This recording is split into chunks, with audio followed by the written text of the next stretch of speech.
بٹھا کے اپنے محبوب کو اپنے پہلو میں، جو لوگ کچھ نہیں کرتے وہ بھی کمال ہی کرتے ہیں۔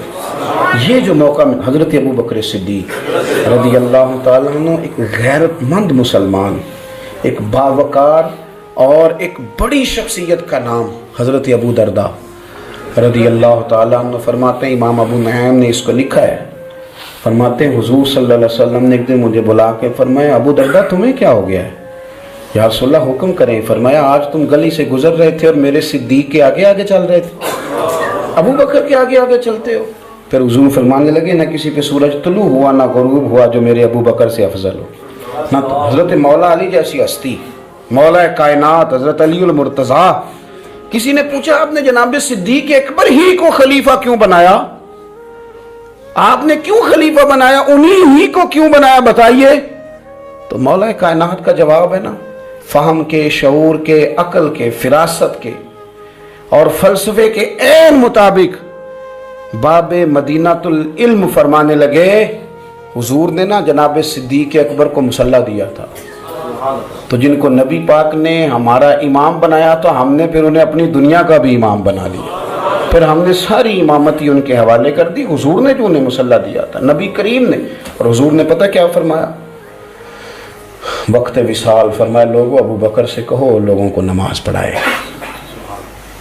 کسی نے مشورہ دیا کہ بڑے نرم دل والے ہیں، آپ کے خالی مسلح پہ کیسے کھڑے ہوں گے؟